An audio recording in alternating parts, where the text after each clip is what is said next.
프랑스 말에 우리가 자주 신문 같은 데서 볼 수 있는 노블리스 오블리제라고 하는 말이 있습니다. 귀족의 의무다, 이런 뜻이에요. 귀족과 같이 신분이 높은 사람이라면은 그 신분에 걸맞는 도덕적 의무를 감당해야 된다 하는 그런 뜻이에요. 로마는 이탈리아 반도의 아주 작은 도시국가였습니다. 그런데 이 작은 도시국가가 이탈리아 반도 전체를 통일을 시켰어요. 그리고는 당시에 최고의 강대국이었던 북아프리카에 있는 카르타고하고 전쟁을 일으키잖아요. 그게 포에니 전쟁이에요. 1차, 2차, 3차 포에니 전쟁이 있었어요. 이 전쟁에서 로마가 승리함으로써 결국은요, 마케도니아, 그리스, 소아시아, 중동 전 세계를 로마가 지배할 수 있었습니다. 이렇게 로마가 포에니 전쟁에서 카르타고를 이길 수 있었던 비결이 어디에 있느냐? 그게 노블리스 오블리제라는 얘기예요. 귀족들의 헌신에 그들이 승리할 수 있었다는 거예요. 예를 들면은 전쟁이 일어났을 때에 제일 먼저 전쟁터에 달려간 사람이 누구냐? 귀족들과 그의 자녀들이었습니다. 전쟁이 일어나면 또 뭐가 필요해요? 돈이 필요하잖아요. 무기를 사야 되고 사람들에게 식량을 공급을 해줘야 되고 돈이 필요한데 원로원의 사람들이 전쟁세를 만들었는데 전쟁세를 만들어서 부자들하고 원로원 사람들이 제일 많이 세금을 낼 수 있도록 자기들이 법을 그렇게 만들었어요. 전쟁세를 만들었는데도 국고가 바닥이 났어요. 그랬더니 그 다음에는요, 전시국채를 또 발행을 하는데 이 전시국채는 평민들한테는 사지 말라고 했어요. 평민들한테는 사지 말고 원로원 사람들하고 귀족들하고 부자들만 이 전시국채를 살 수 있도록 했어요. 그래서 이것을 본 평민들이 자발적으로 세금을 내고 자발적으로 전쟁에 나서고 그렇게 해서 그 헌신의 결과로 작은 도시국가 로마가 카르타고하고의 포에니 전쟁 1차, 2차, 3차 전쟁에서 승리했다는 거예요. 근대 서양도 마찬가지입니다.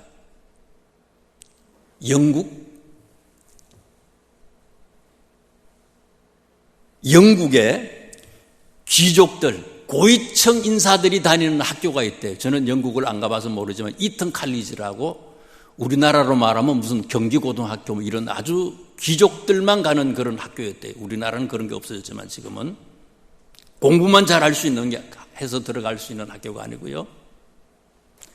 그런데 세계 1차 대전, 2차 대전이 일어났을 때 이 이튼 칼리지의 졸업자들이 몇 명 정도가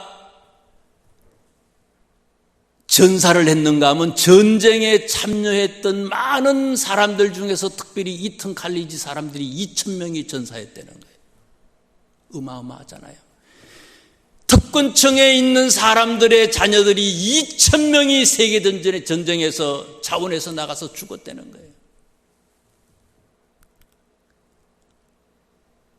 아르헨티나하고 포클랜드 전쟁 한 몇 년 됐나요? 기억하잖아요. 그 포클랜드 전쟁이 있었을 때에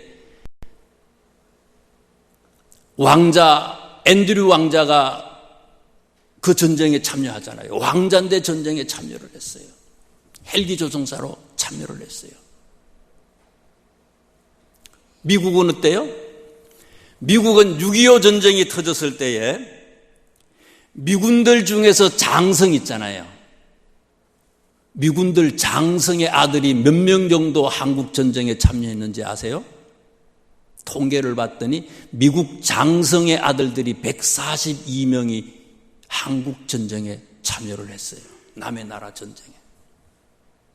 142명이 장군의 아들이.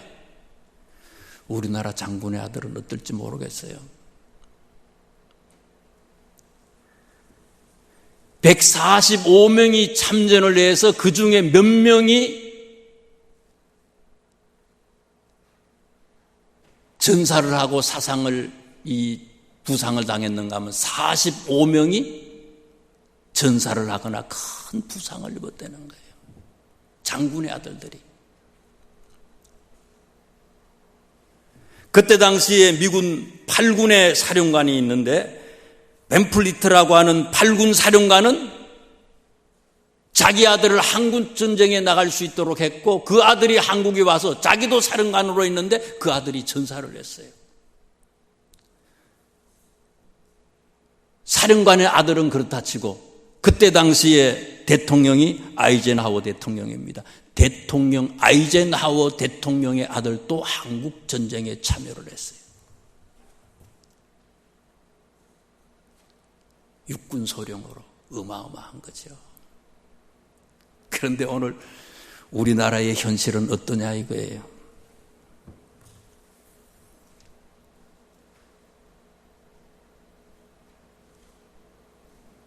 연일 보도되는 신문의 톱 뉴스가요. 아빠 찬스, 엄마 찬스 이런 거 아닙니까?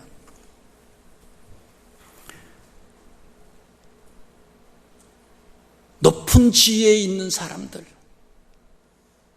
특권층에 있는 사람들, 그 사람들의 희생과 그 사람들의 앞장섬이 있어야 되는데 연일 그들의 부도덕을 잘못된 행태를 우리들은 보고 있고 그것을 신문들은 고발하고 있다고 하는 사실입니다.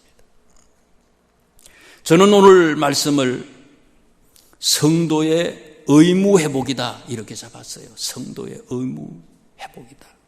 신앙생활도 마찬가지라고 생각합니다. 요한복음 1장 12절에 영접하는 자 곧 그 이름을 믿는 자들에게는 하나님의 자녀가 되는 권세를 줬다. 우리는 누구라고요? 하나님의 딸이고 하나님의 아들이에요. 하나님의 자녀예요. 이미 우리는 하늘나라의 귀족이에요. 귀족이 아니라 왕족이에요. 왕족. 엄청난 특권층이라는 거예요. 그러면 영적인 이 특권층이라면 이 특권층으로서 이 시대의 사회 속에서 우리가 어떻게 살아가야 하느냐 이거예요.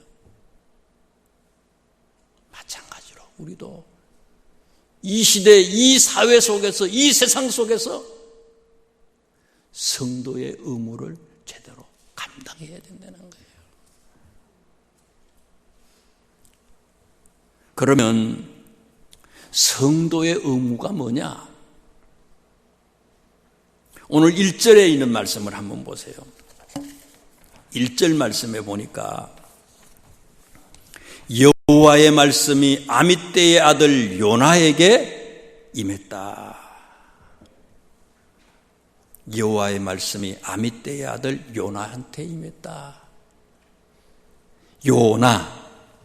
요나라고 하는 이름말의 뜻은요, 비둘기라고 하는 뜻, 비둘기. 여러분, 비둘기 하면 제일 먼저 생각나는 게 뭡니까? 평화 아니에요, 평화. 평화. 무슨 평화의 공원, 평화를 얘기할 때는 거기에 비둘기를 상징물로 이렇게 소개하잖아요. 평화. 성경에는 또 보면 비둘기가 그 노아 시대 때 뭐를 상징하는 겁니까? 희망 아니겠습니까? 비둘기가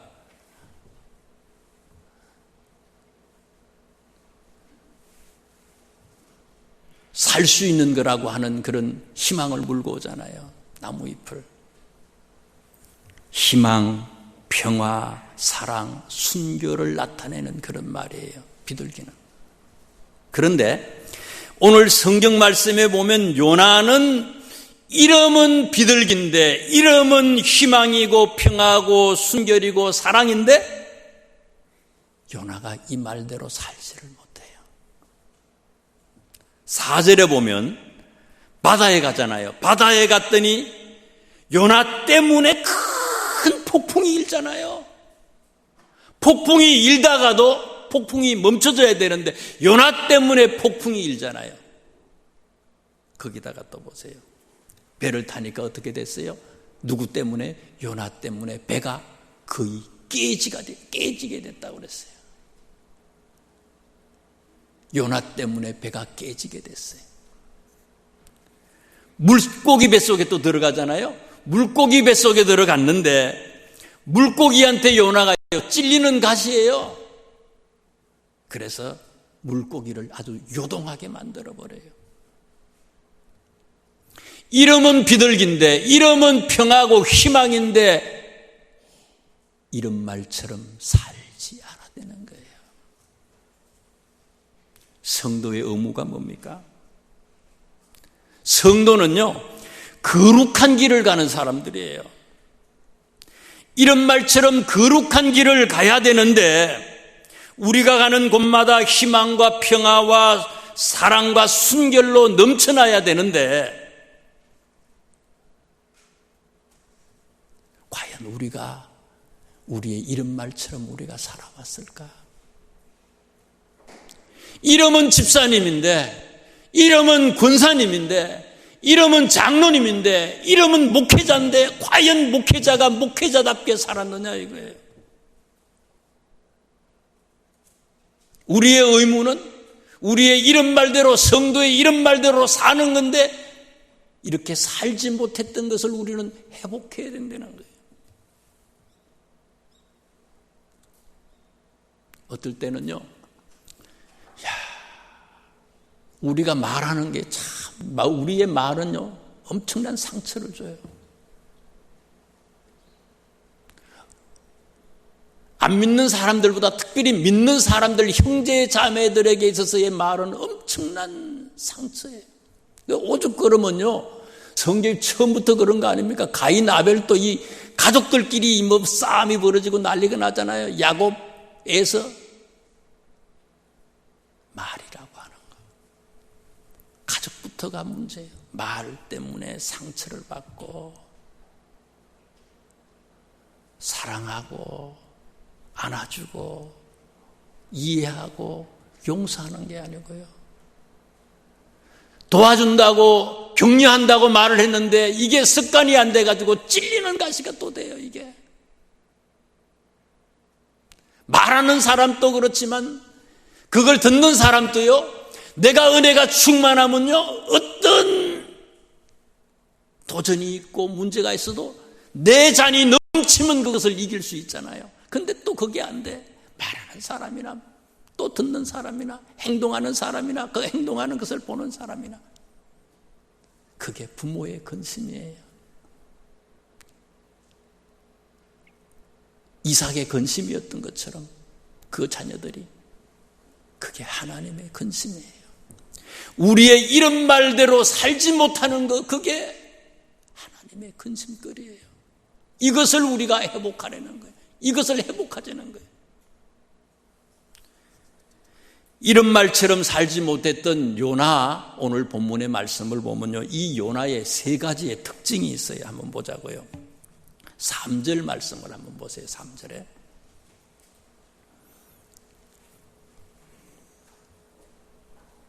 요나가 여호와의 얼굴을 피하려고 일어나 다시스로 도망하려 하여 욥바로 뭐 했다? 내려갔다. 이런 말처럼 살지 못하는 사람의 특징은 첫째요, 내려가요. 올라가야 되는데 여러분, 부모가요, 키가 자꾸 크는 게 좋지 않겠어요? 아이들이요?